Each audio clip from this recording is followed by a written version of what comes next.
They'd run the classic good cop, hard cop interrogation. Rollo brandished a steely gaze. I've got this. Read about it 100 times. Rollo swaggered past the chair which propped up the slumping Hiram Tolliver. Without even looking at his captive, he began with a long, blustery drawl. Mr. Tolliver remained motionless. Rollo spun around to face him. He'd clearly expected to rouse Mr. Tolliver with his booming voice. Beck and Luca gave each other an unsure glance. Rollo slammed his fist on the table.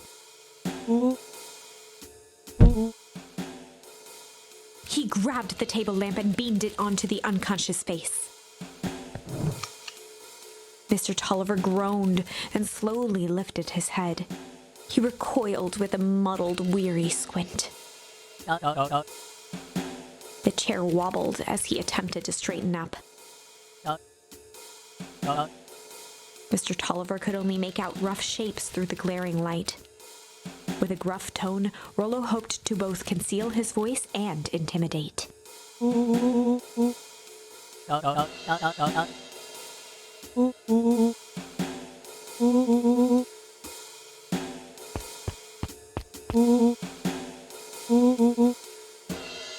The doubtful expression on Beck and Luca's faces transformed into awe.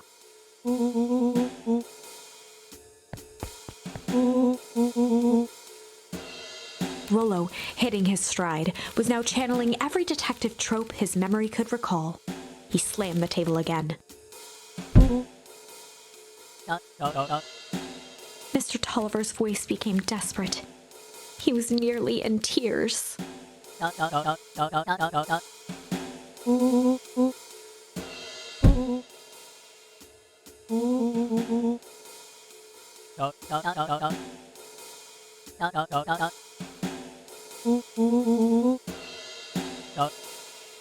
Mr. Tolliver was in a daze, now more confused than ever.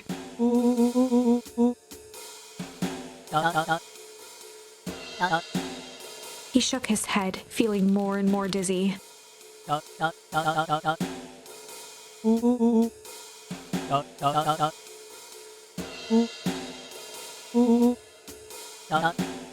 His voice faded to a whisper.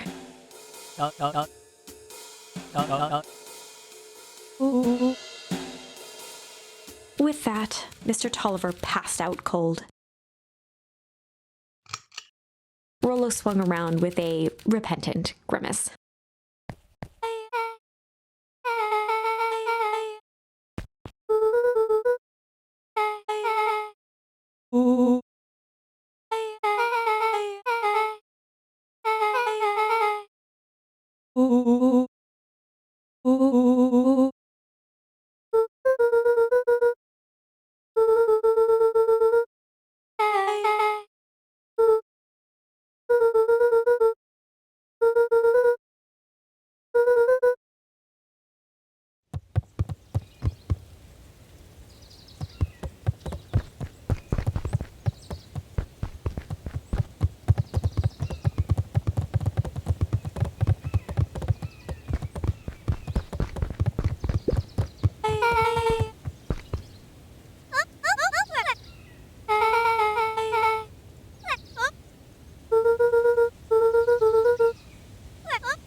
Chapter 8. 6 feet under, 3 towns over. The kids spent the rest of the afternoon combing through dusty piles of old county records, desperately searching for anything that could help them make sense of Mr. Tolliver's cryptic utterance. Luca tried to shake the thought of Gran's basement, but his focus wavered. Explosives, messages hidden in jam, dossiers on various town figures, and a corkboard threaded with photos. Gran was the only family he had left. He still couldn't bring himself to believe the worst. But the old map with the symbol of explosives in town square made that difficult. As the sun began to set, the kids were no closer to the truth.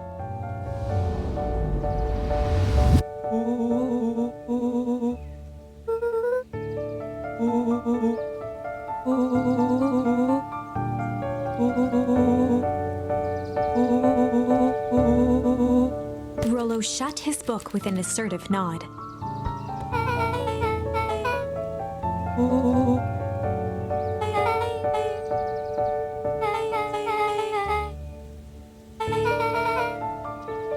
Rollo muttered under his breath.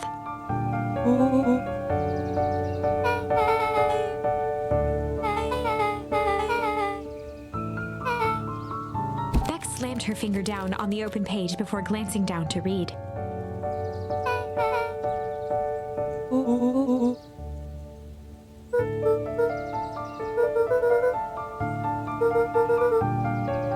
Something tickled the back of Luca's mind.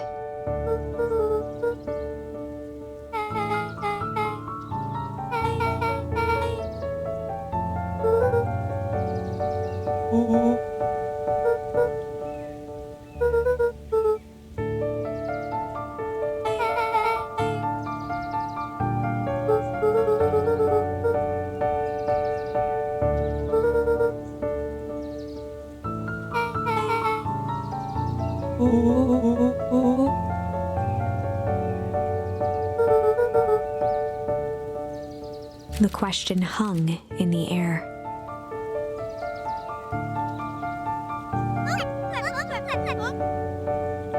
Beck rubbed her eyes.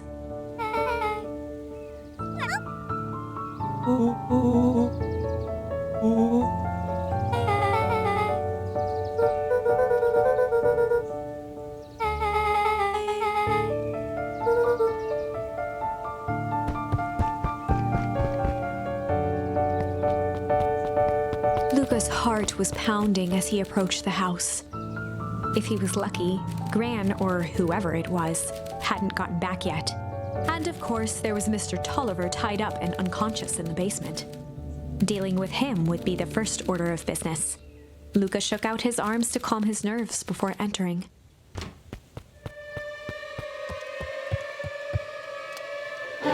He held perfectly still, tempering his breath, and listened closely. She was asleep. His only hope was that she hadn't found Mr. Tolliver before dozing off.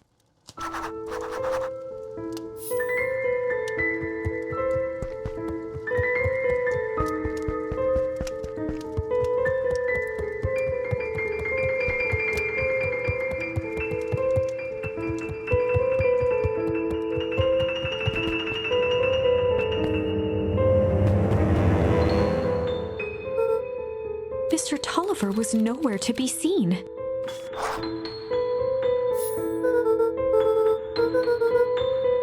Or maybe Gran knew everything. Luca's hungry stomach groaned. Not realizing it, he'd gone the entire day without eating. Luca rushed over to the pile of jam jars, unscrewed one, and shoveled a handful into his mouth. He flipped the lid to read the label.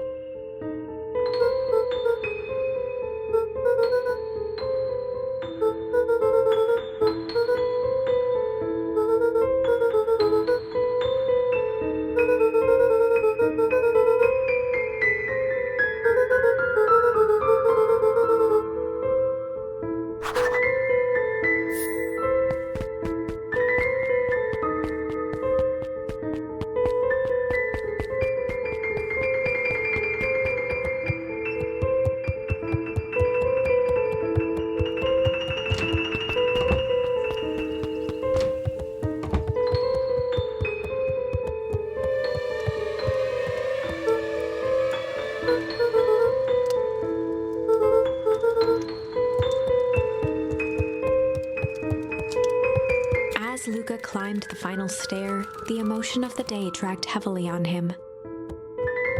With each consecutive step, his legs weakened. His stride began to falter. He tried to grab for the railing to steady himself. Something was wrong.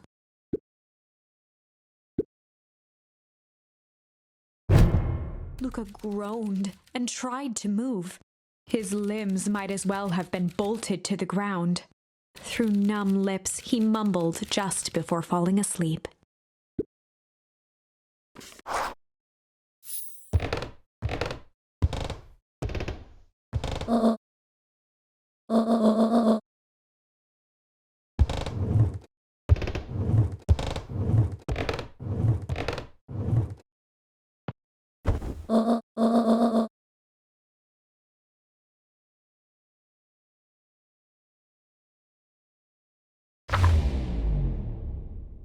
Chapter 9. A speech to end all speeches. Luca awoke to find himself face down in bed. He moaned into his pillow. Why would Gran drug him? Or rather, why was she trying to drug Mr. Nuncreed? Shaking the questions from his woozy head, Luca snapped back to the matter at hand.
Augustus Valentine nervously wiped his brow.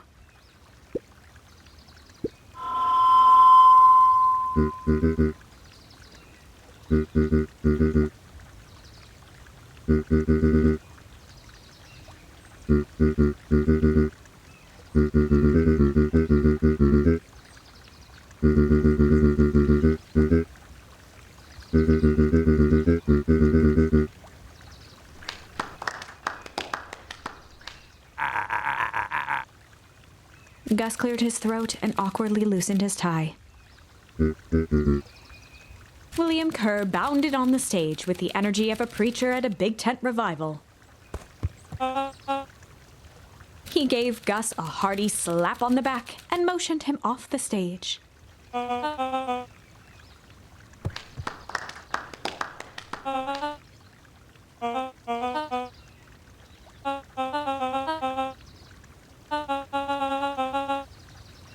Mr. Kerr pulled a thick stack of note cards out from his vest.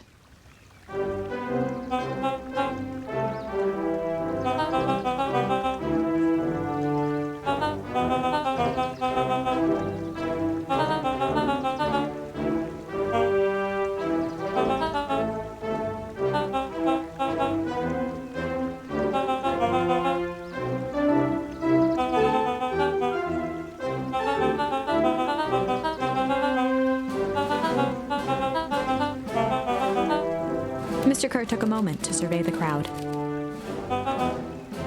He wiped away a single tear.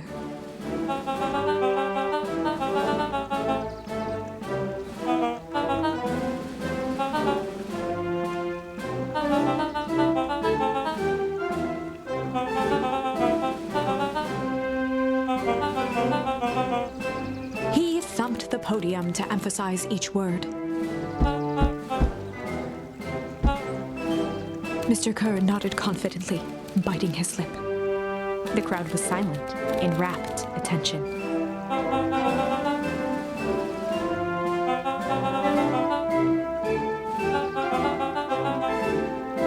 Mr. Kerr methodically made eye contact with each section of the crowd.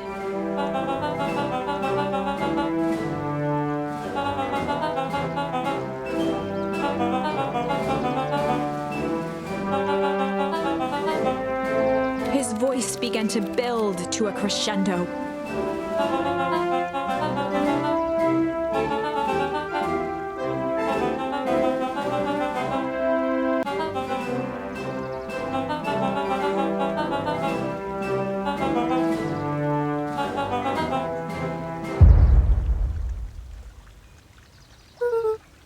The crowd began to look around nervously.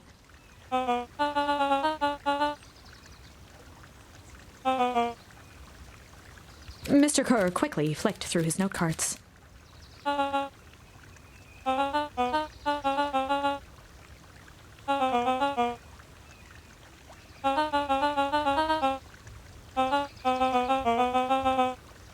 He raised his hands up to the heavens.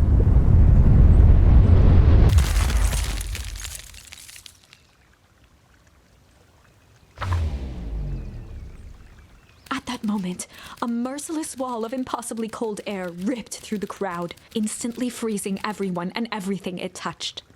For a man like William Kerr, this was a fitting way for things to end.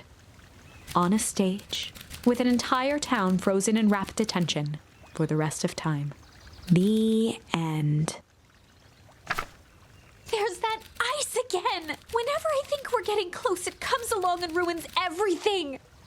Maybe we should just quit? Maybe you should just close the book, walk away, and never think of me again. No, I don't mean that. We got a little closer this time. We just need to try again. Please.